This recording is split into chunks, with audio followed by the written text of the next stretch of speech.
না এই সরকারটা তো পুরো জেলে থাকার কথা। শিক্ষা থেকে শুরু করে স্বাস্থ্য থেকে কি চুরি করেনি আর কি ধরা পড়েনি, তাহলে বলুন, তাহলে এই সরকার তো জেলে থাকা দরকার। কিন্তু আজকে সেই সরকার পুরো নিরাপত্তায় রয়েছে, কেন? কেন্দ্র থেকে মুসলিমদের ওপরে তো একটা রাগ ক্ষোভ আছে, কেন? মুসলিমরা স্বাধীনতাতে যে অবদান দেখিয়েছে, অন্য সবার অবদান আছে, আমি অস্বীকার করছি না, কিন্তু মুসলমানদের অবদানটা খুব একটা যে কম তা না। ইন্ডিয়া গেট তার প্রমাণ ব্রিটিশদের বিরুদ্ধে সব থেকে বেশি যদি জীবন দেয়, দিল্লি থেকে শুরু করে লাহোর পর্যন্ত ওলামাদের দুদিকে সব লাশ ছিল, তো সেই জায়গায় মুসলমানকে এখন থেকে কোণঠাসা করে এদেরকে শেষ করে দাও, এদেরকে উঠতে দিও না, এদের মেরুদণ্ড ভেঙে দাও। গণতন্ত্র তো অনেক আগে দেশে রাজ্যে শেষ হয়ে গেছে, এখানে তো রাজতন্ত্রের মতো চলছে। গণতন্ত্র আছে কোথায়? গণতন্ত্র থাকলে তাহলে কখনো মানুষের বাক স্বাধীনতাকে হরণ করা হয়? শুধু সংবাদ মাধ্যম কেন, কোনো মানুষেরই তো বাক স্বাধীনতাকে হরণ করার অধিকার নাই। এটা সংবিধান দিয়ে, সংবিধানের পাঠ অনুযায়ী, সংবিধান অনুযায়ী রাজ্য বা দেশ চলছে না, চলছে কিছু রাজা কিছু রানীর ইশারাতে দেশ চলছে। বাংলায় রাজ্য সরকার বললো যাতে মাদ্রাসা ভাঙছে বা অনেক মাদ্রাসাকে বন্ধ করে দিয়েছে। পশ্চিম বাংলা সরকার চলে কার ইশারে?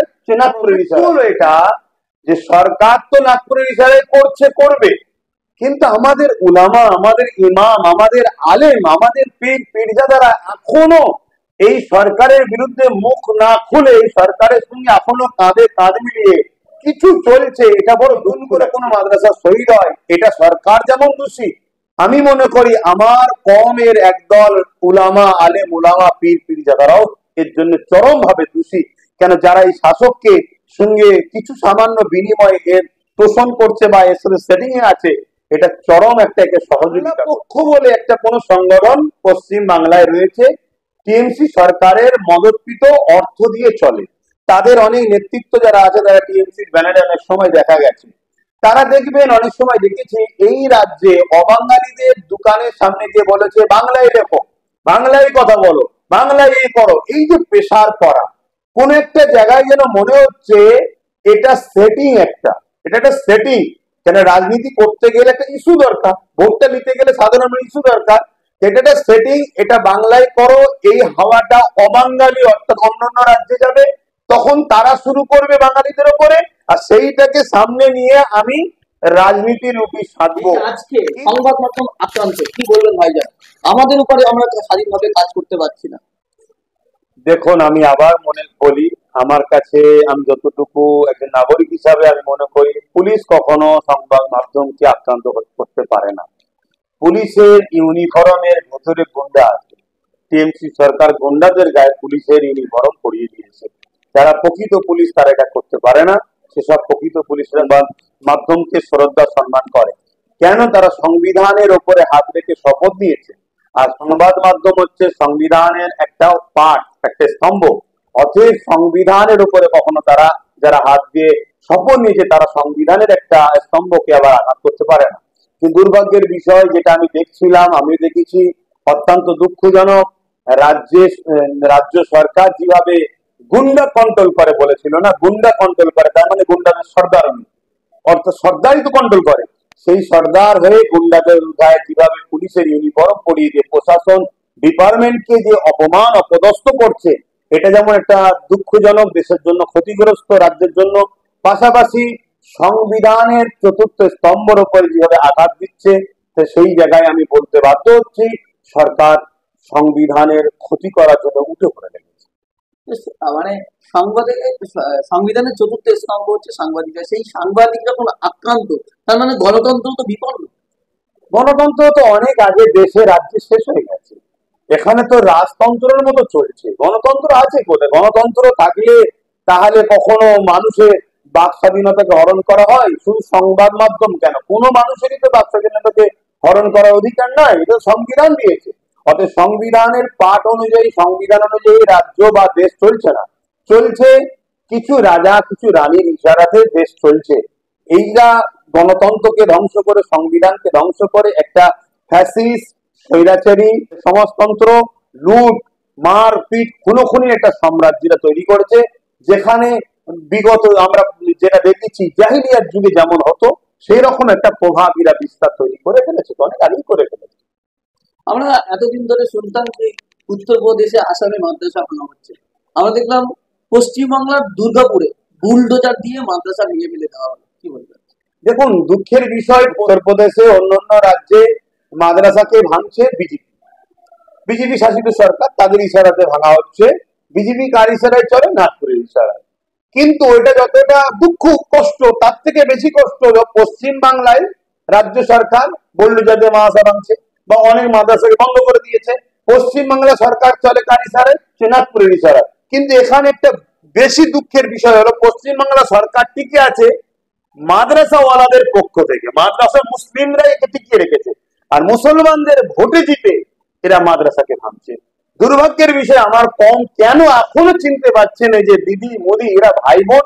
নাগপুরের ইশারায় চলছে। এদের উভয়ের লক্ষ্য মাদ্রাসা মসজিদকে ভেঙে শেষ করে দেওয়া, গরিবের অধিকারকে হরণ করা, দেশের সংবিধানকে মিটিয়ে দেওয়া। কেন যে মানুষ বুঝছে না, এখন এটা দুঃখ লাগছে। একটা বিষয় আমরা দেখেছি যে আমরা এতদিন ধরে দেখতাম ইউপি, মহারাষ্ট্র, বিহারে, গুজরাটে সেখানে মহলিং হতো। এই পশ্চিমবঙ্গের মাটিতে আমরা দেখি যে গোরক্ষক বাহিনী গরু ব্যবসায়ীদেরকে পিটছে, কান ধরে উঠবোস করাচ্ছে, দাড়ি ধরে টানা হেঁচড়া করছে।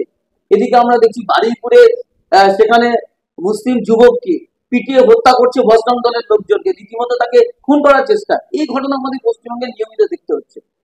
এটা পশ্চিমবাংলায় ছিল না।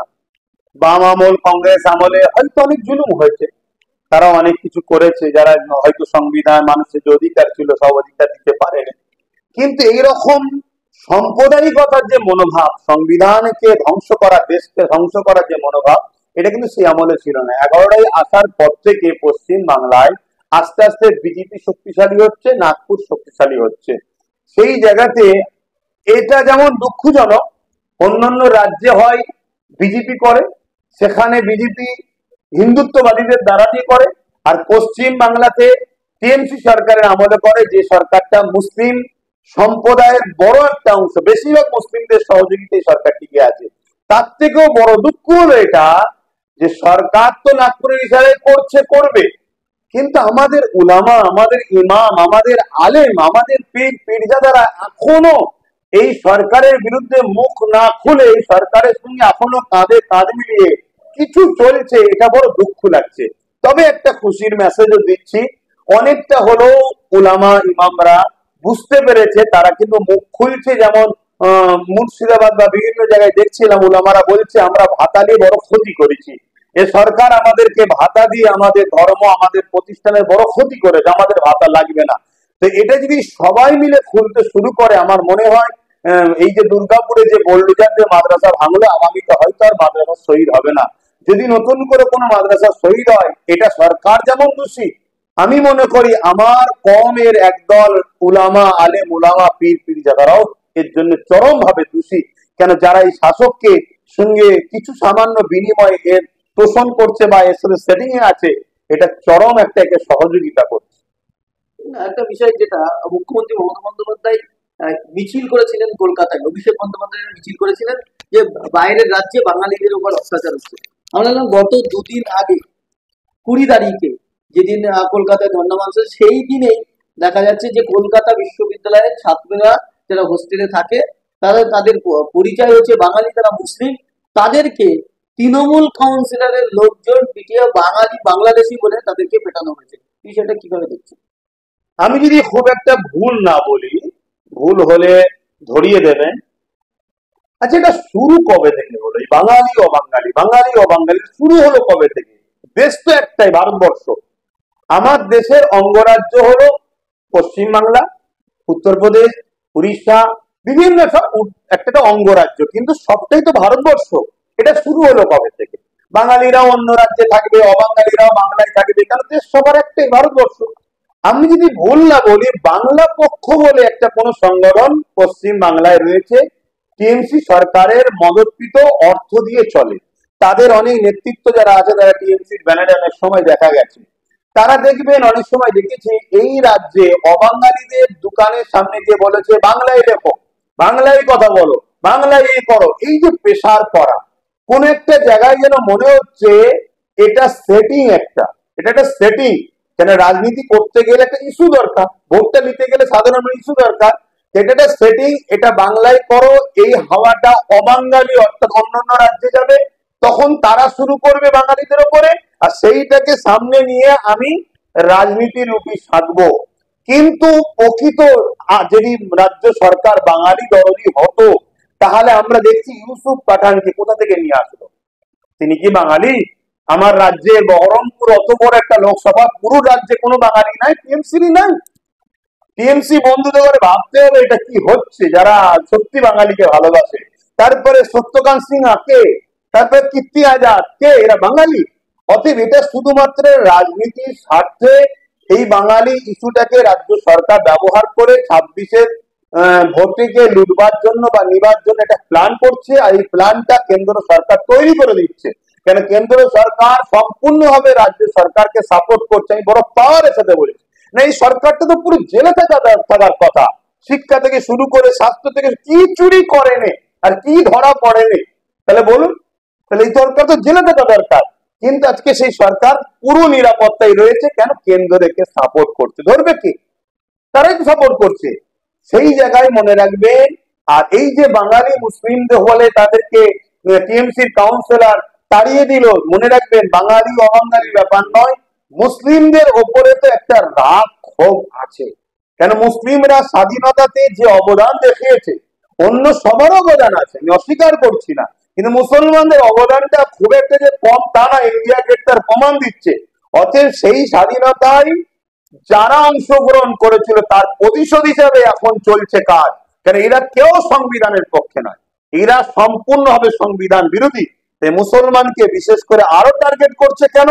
আগামী দিন দেশ যে পরাধীনতার দিকে যাচ্ছে, আবার যে দেশকে গোলামি প্রথায় নিয়ে যাওয়া হচ্ছে, আবার যে দেশবাসীকে গোলামি প্রথায় আনা হচ্ছে, যেমন আগে ছিল ইস্ট ইন্ডিয়া কোম্পানি, এখন আদানি আম্বানি কোম্পানি। সেই জায়গায় ওই কোম্পানি ব্রিটিশদের বিরুদ্ধে সব থেকে বেশি যদি জীবন দেয়, দিল্লি থেকে শুরু করে লাহোর পর্যন্ত ওলামাদের দিকে সব লাশ ছিল, সেই জায়গায় মুসলমানকে এখন থেকে কোণঠাসা করে এদেরকে শেষ করে দাও, এদেরকে উঠতে দিও না, এদের মেরুদণ্ড ভেঙে দাও। না আমরা যখন এসসি এসটি গরিব সম্প্রদায়কে গোলাম বানাবো, সব থেকে বেশি আমাদের বিরুদ্ধে লড়াই করে গোলামি থেকে অসহায়দের আজাদ করানোর জন্য মুসলমানরা আগিয়ে প্রথম আসবে। তাই এখন থেকে মুসলমানদের ঘরে শেষ করার একটা পরিকল্পনা চালানো হচ্ছে। সেই চালানোর একটা নিদর্শন হলো আপনি যেটা বললেন, কাউন্সিলর টিএমসি সে শুরু করেছে।